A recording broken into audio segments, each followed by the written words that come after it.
Les origines du sapin, un rite païen. Savez-vous pourquoi nous décorons un sapin à Noël? Laissez-moi vous raconter l'histoire du sapin de Noël. Noël a lieu à la période du solstice d'hiver, et lorsque l'hiver tend un voile de givre sur la terre.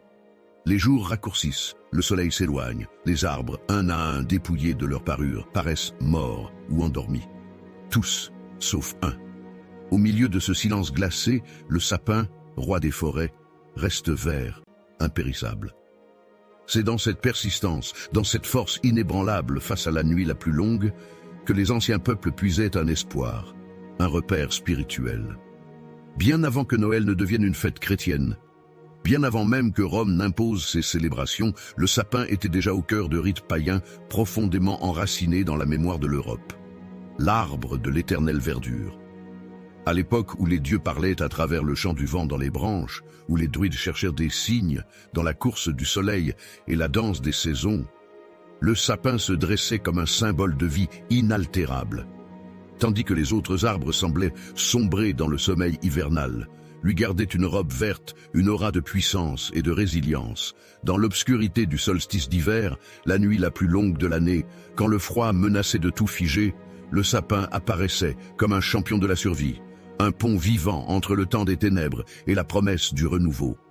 Les peuples païens, qu'ils soient celtes, germains ou d'autres tribus, voyaient dans cette constance un pouvoir mystique. Le sapin semblait défier la mort, affichant fièrement ses aiguilles éternelles comme un secret bien gardé. On le considérait porteur de fertilité, de force intérieure, de sagesse. Il devenait un témoin silencieux du cycle éternel, garantissant que malgré la rigueur de l'hiver, la vie perdurerait. Le solstice d'hiver, un moment sacré. Le solstice d'hiver était un tournant cosmique, un seuil entre l'ombre et la lumière. Les ancêtres, privés de nos certitudes modernes, avaient besoin d'espérer. Ils voyaient dans le retour progressif du soleil un miracle à célébrer, et au centre de leur rite, le sapin trônait.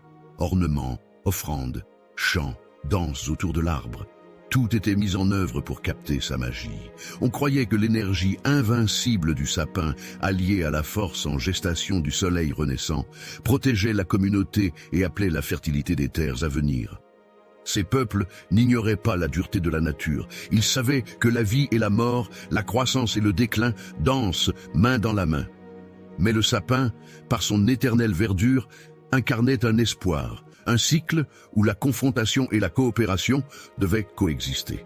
Il était le garant de l'équilibre cosmique, un guide dans les ténèbres, un signe que, même dans l'obscurité la plus profonde, la lumière et la chaleur finiraient par revenir.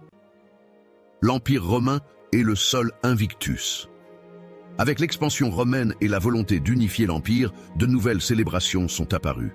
Rome, cherchant un dénominateur commun, tenta de fédérer les peuples autour de la figure d'un dieu solaire invincible, célébré précisément au solstice d'hiver, le sol Invictus.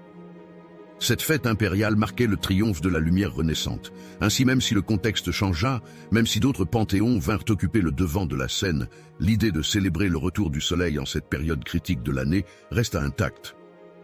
Le sapin, déjà vénéré pour son endurance hivernale, s'intégra naturellement à ces nouvelles formes de piété, dans une lente et subtile transformation des traditions. Les rites païens primitifs, axés sur la forêt, le froid et le cycle des saisons, trouvèrent un écho dans les festivités romaines. Puis, au fil des siècles, des croyances nouvelles, des syncrétismes religieux, des réinterprétations locales donnèrent naissance à ce que nous connaissons aujourd'hui sous le nom de Noël.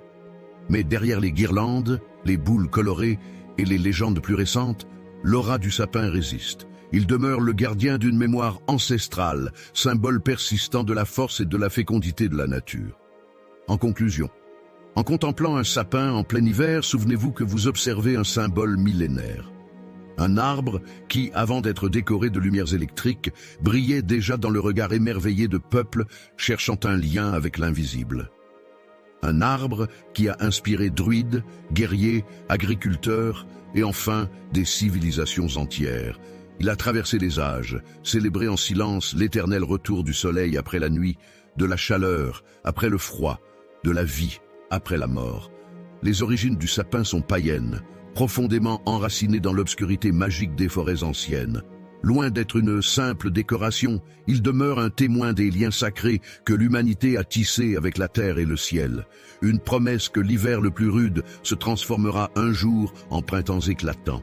Ainsi, lorsque vous contemplez un sapin vert au cœur de l'hiver, vous honorez, sans même le savoir, un vieux rite païen, plus ancien que Rome, plus profond que toute frontière, qui unit éternellement l'homme, la nature et les astres.